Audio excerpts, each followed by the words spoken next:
ओम ओम सच्चिदानंदरूपाय विश्वोत्पत्त्यादिहेतवे तापत्रय विनाशाय श्रीकृष्णाय वयं नमः। श्रीकृष्णाय वयं नमः। ओम अखंडानंदबोधाय शिष्यसंतापहारिणे सच्चिदानंदरूपाय तस्मै श्री गुरवे नमः। तस्मै श्री गुरवे नमः। तस्मै श्री गुरवे नमः। पूर्व प्रसंग में आप श्रवण कर रहे थे राजा बलि और वामन भगवान के प्रसंग को। राजा बलि और वामन भगवान के प्रसंग को आप श्रवण कर रहे थे।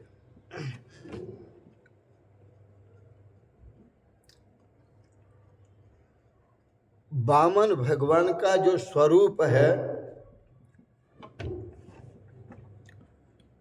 बड़ा सुंदर स्वरूप है। वामन भगवान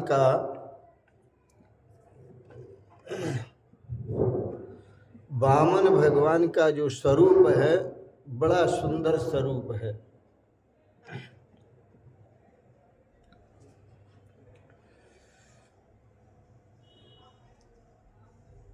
जब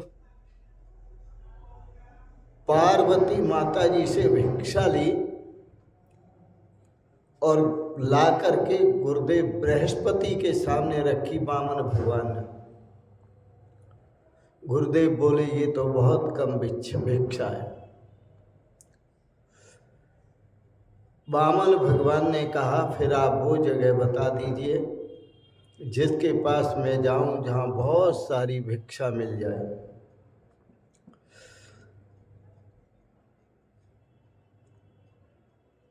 गुरुदेव ने कहा नर्मदा तट पर राजा बलि यज्ञ कर रहा है, वहां आप चले जाइए, आपको वहां सुंदर भिक्षा मिलेगी। नर्मदा तट के लिए वामन भगवान प्रस्थान करते हैं। उनका जो सुंदर स्वरूप है, कमर में लंगोटी है, पाँव में पादुका खड़ामू है, हाथ में कमंडल है, एक हाथ में छत्र दंड है, कमर पर मूंज की मेखला है, करधनी है और बगल में मृगछाला है, सिर पर जटा और गले में यज्ञोपवीत धारण किए हुए हैं। चेहरे पर अद्भुत ब्रह्म तेज है, ऐसा उनका स्वरूप है। चेहरे पर अद्भुत ब्रह्म तेज है। आगे चलते जा रहे हैं, भय रहित, अपरिचित, कोई उनको जानता नहीं,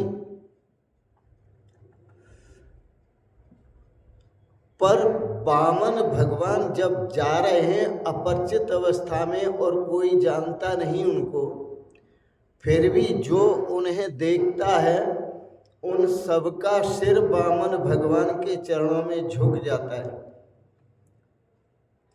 सभी वामन भगवान को प्रणाम कर रहे। नर्मदा तट पर यज्ञ मंडप में पहुंचे। ब्रह्म तेज छिपाया नहीं जा सकता।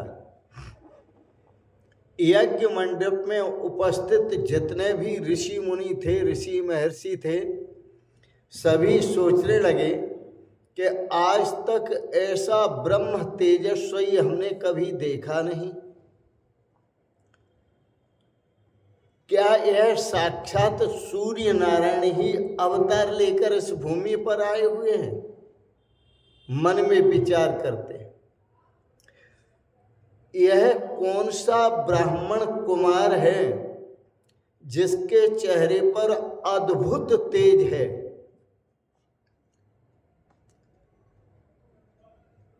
शंकर स्वामी से पूछा गया, जगतगुरु शंकराचार्य, आदि जगतगुरु शंकराचार्य से पूछा गया कि आप ये बताएं सबसे बड़ा भाग्यशाली कौन है, हम जानना चाहते हैं। तो शंकर स्वामी ने उत्तर दिया, कोपीनवन्तः खलु भाग्यवन्तः, जो लंगोटी पहनता है वो सबसे बड़ा भाग्यशाली है। लंगोटी पहनने का मतलब यह है कि जो अपने पर संयम रखता है, जो इंद्रिय संयमी है, जो अपने मन पर, बुद्धि पर, चित्त पर, अहंकार पर संयम रखता है और संयम के साथ साथ जो सदा प्रभु से बातें करता है, प्रभु का ध्यान करता है, प्रभु के साथ खेलता है, वो सर्वाधिक सबसे बड़ा भाग्यशाली है। और राजन, जो धन संपत्ति के साथ और देह के साथ, इंद्रियों के साथ खेलते हैं वो भाग्यहीन पुरुष है। जो भोगों के साथ खेलते हैं वो भाग्यहीन पुरुष हैं। जो भगवान के साथ खेलते हैं वो भाग्यवान पुरुष हैं। बड़ा सुंदर है। जीवन तो वास्तव में यही है, कोपीनवन्तः खलु भाग्यवन्तः, कि कोपिनदारी साक्षात भगवान का स्वरूप है।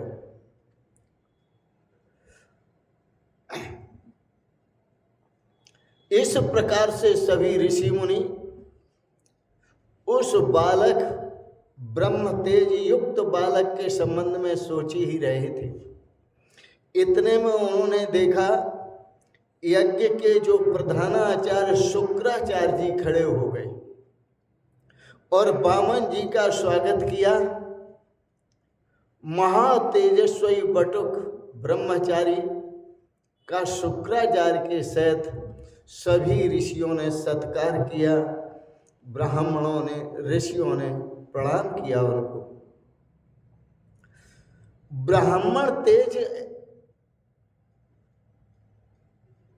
जो ब्रह्म तेज होता है, ब्राह्मण का तेज होता है, तो एक तो ब्राह्मण ब्रह्म तेज से युक्त हो और एक तत्व ज्ञान से युक्त हो।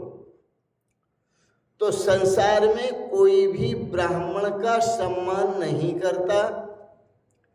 सम्मान जो होता है उसके ब्रह्म तेज का होता है और उसे ब्रह्म ज्ञान प्राप्त होता है, उस ब्रह्म ज्ञान का होता है।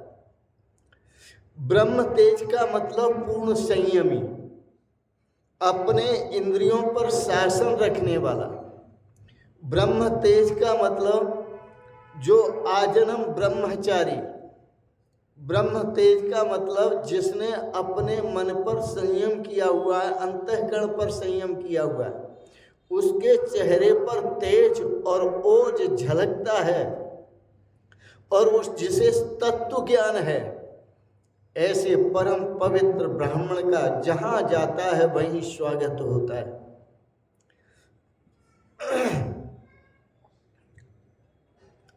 संसार में ब्राह्मण ब्रह्म तेज से और तत्व ज्ञान की प्रधानता से सम्मान पाते हैं। क्षत्रिय अपने बल पौरुष से प्रजा के जनजीवन की रक्षा करते हैं तो सम्मान पाते हैं। वैश्य धन संपत्ति से सम्मान पाते हैं और शूद्र जो वृद्ध होते हैं शूद्रों में, वो सम्मान के पात्र होते हैं।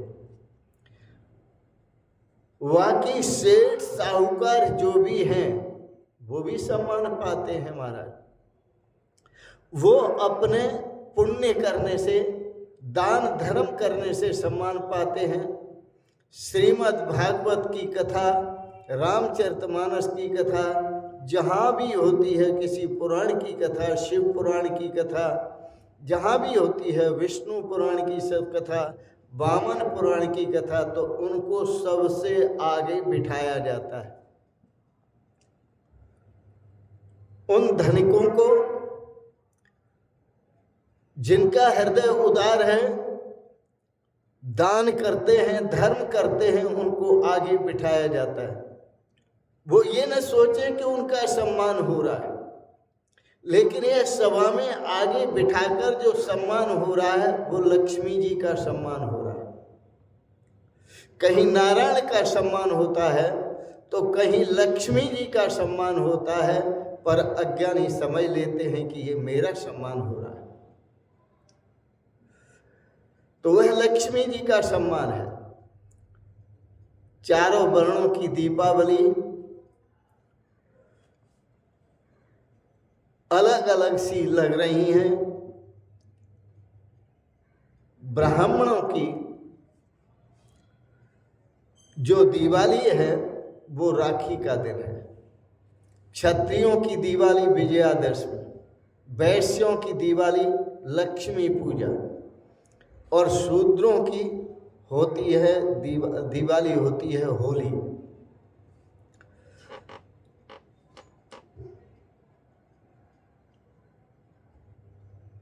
ब्राह्मणों ने इस ब्रह्मचारी बटुक का उठ करके स्वागत किया। विद्वान ब्राह्मण बलि राजा भी देखने लगे कि सभी उठ उठ के स्वागत कर रहे हैं। उन्होंने भी देखा कि आज तक मैंने ऐसा ब्राह्मण बालक ब्राह्मणों में कभी नहीं देखा,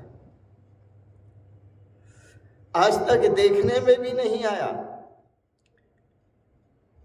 वे आए और वामन जी भगवान को आग्रह करके अपने महल में ले गए, सिंहासन पर बिठाया, रानी से कहा पूजा का सामान तैयार करो, आज्ञा दी। बलि राजा की पत्नी, उसका नाम था रत्नावली, विंध्यावली, पत्नी का नाम था विंध्यावली और पुत्री का नाम था रत्नावली। रत्नमाला बटुक को देखकर बड़ी हर्षित होती है और वह ब्रह्मचारी वामन भगवान को देखकर सोचती है, जिस माँ ने इस बालक को दूध पिलाया है वह कितनी सौभाग्यशाली होगी, बहुत ही सौभाग्यशाली होगी। तो वामन भगवान का स्वरूप देखकर दूध पिलाने की इच्छा होती है,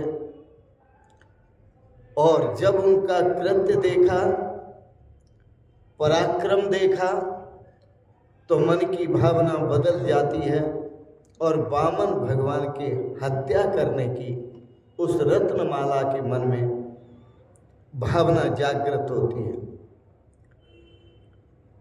इस जन्म में वह रत्नमाला है, द्वापर में वह जन्म लेती है तो पूतना का जन्म लेती है।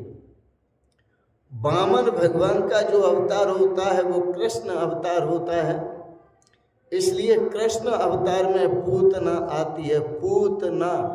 पूतना के अर्थ कई हैं और शुद्ध अर्थ लो तो पूत का मतलब होता है पवित्र, ना मानी नहीं, वह पवित्र नहीं थी।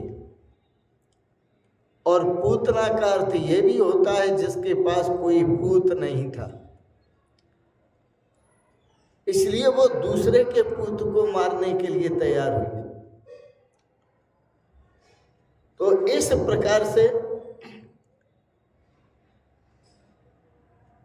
कृष्ण अवतार में उस रत्नावली का जो पूतना बन के आई थी, भगवान ने उसका उद्धार किया। वामन जी भगवान के श्री चरणों में विंध्यावली जलधारा छोड़ती हैं। राजा बलि वामन भगवान के श्री चरण कमलों को धोते हैं और चरणों को धोते हुए उसमें से जल लेकर अपने मुख में भी डालते हैं और ब्राह्मण जो है उस समय पुरुष सूक्त का पाठ करते हैं। ओम यज्ञेन यज्ञमजन्त देवास्ताने धर्माणे प्रथमान्यासन तेहनाकं सचन्त यत्र पूर्वे साध्याः सन्तु देवाः। राजा चरणोदक ग्रहण करते हैं और वह सोचते हैं, हाथ जोड़कर वामन भगवान के सामने कहते हैं कि आपका चरणोदक पाकर मैं परम पवित्र हो गया। और इतना ही नहीं, राजा बलि कहते हैं वामन भगवान से कि आपका चरणोदक पाकर मेरे जो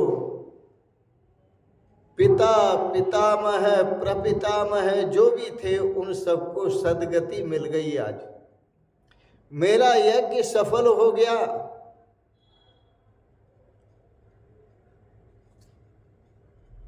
वामन भगवान की कहने लगे, राजा तेरा कल्याण हो। राजा बलि कहते हैं, महाराज मैं आपके श्री चरणों में बारंबार प्रणाम करता हूँ। मैं बड़ा पुण्यशाली हूँ, मैं बड़ा भाग्यशाली हूँ और मैं आपसे प्रार्थना करता हूँ, जो आप मांगना चाहते हैं वह मांग लो।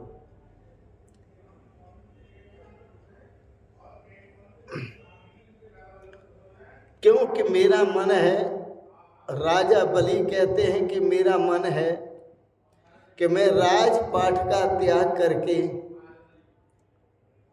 और वन में जाकर बनी होकर भगवान का भजन करूं, भगवान का चिंतन करूं, भगवान का सुमिरन करूं। भगवान ने मन ही मन सोचा कि हाँ, मैं भी जो आया हूं तेरा सर्वस्व लेने के लिए ही आया हूं।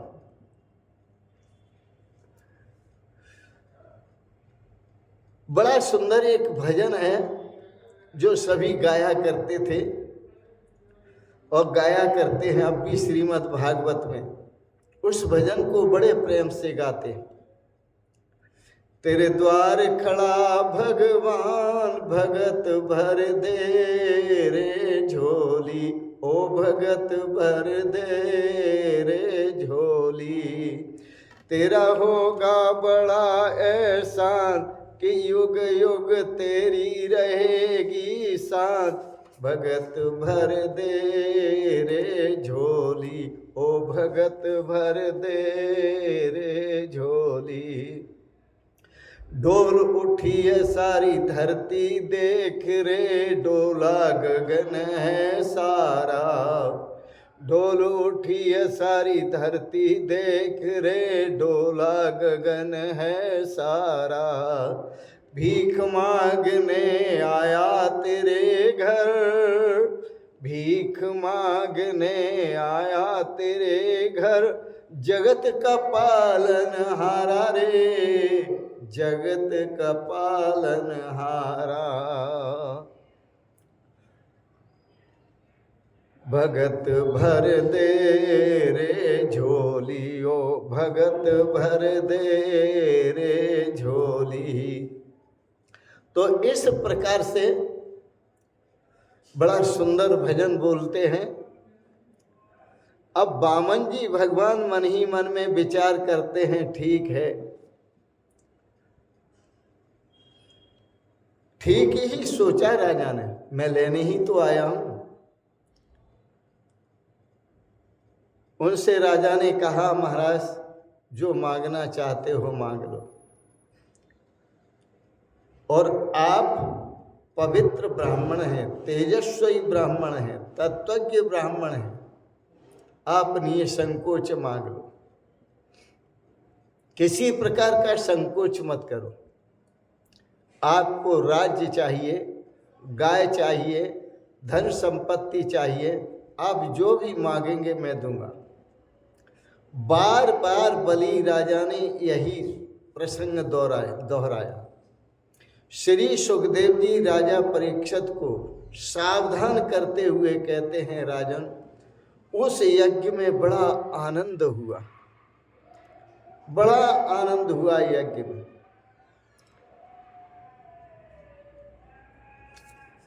जिसके पास से कुछ मांगना चाहते हो उसके पितरों की प्रशंसा करो। भगवान राजा बलि के पितरों की, परिवार की, प्रपितामह की, पितामह की, पिता की, सबकी प्रशंसा करने लगे। क्योंकि जब हम किसी की प्रशंसा करते हैं तभी वह हमें कुछ देता है। जब तक प्रशंसा नहीं करते तब तक उसका मन देने का बनता नहीं है। ये परंपरा है हमारे। परंतु जो सच्चे संत होते हैं, जिनको कुछ नहीं चाहिए, वो भी भक्तों की प्रशंसा करते हैं, वो भी श्रद्धालुओं की प्रशंसा करते हैं, वो भी उनके कुल की प्रशंसा करते हैं। पिता, पितामह, प्रपितामह सबकी प्रशंसा करते हैं।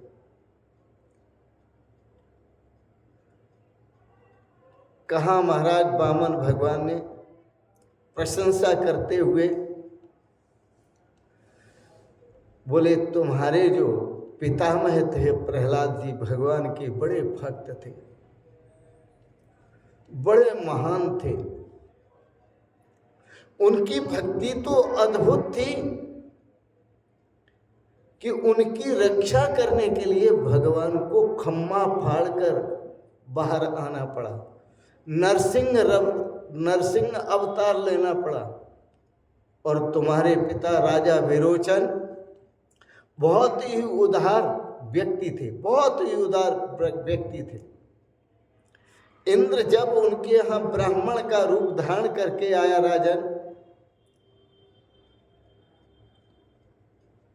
तो वो कहने लगे, राजन मेरी आयु अब समाप्त होने पर आ गई है। ब्राह्मण का वेश धारण करके इंद्र आया और उसने कहा विरोचन जी से कि मेरी आयु समाप्त होने वाली है, मेरी मृत्यु होने वाली है, मेरी पत्नी विधवा हो जाएगी, इसलिए आप मुझे अपने आयुष्य का दान कर दें, अपनी आयु का दान कर दें। तो आपके जो पितामह विरोचन थे उन्होंने अपनी आयु का दान कर दिया राजा इंद्र को। उन्होंने सोचा, ब्राह्मण थे पवित्र, दान मांगने आए हुए, पर वह राजा इंद्र जब आया था तो ब्राह्मण वेश धारण करके आया था। तो उन्होंने सोचा कि ब्राह्मण मेरे दरवाजे पर आए और निराश होके जाए, ये उचित नहीं है। इसलिए उन्होंने अपनी आयु का दान कर दिया। वामन भगवान प्रशंसा करते हैं कि आपके प्रपितामह भी महान थे। बलि राजा ने सोचा, प्रपितामह? बोले हाँ, वो बहुत वीर थे, आपके प्रपितामह भी महान थे, बहुत वीर थे। बलि राजा ने सोचा कि ये मेरे पिता को भी जानते हैं, ये मेरे पितामह को भी जानते हैं, ये मेरे प्रपितामह को भी जानते हैं और छोटे से हैं। इसका मतलब क्या है? 8 वर्ष के हैं अभी और बातें कर रहे हैं बुजुर्गों जैसी। पितामह प्रपितामह उनकी बातें कर रहे हैं। पूछा, महाराज आपने क्या मेरे उन पितरों को देखा था? देखा है आपने? वामन भगवान कहने लगे, नहीं नहीं, मैं तो 8 वर्ष का हूँ, मैंने देखा तो नहीं है, मैं कैसे देख सकता हूँ, लेकिन मैंने महापुरुषों से कथा में सुना है। और जहाँ राजन आप भी, यहाँ राजन आप भी कुछ कम नहीं है। आप में जो आपके पितामह के गुण थे वो आप में मौजूद हैं, जो आप में पिता के गुण थे वो आप में मौजूद हैं, और जो प्रपितामह के गुण थे वो भी आप में गुण हैं। उन तीनों में जो गुण थे अलग अलग, वो सबके सब गुण जो हैं आप में समाये हुए हैं। आप बड़े भाग्यशाली हैं, बहुत भाग्यशाली हैं।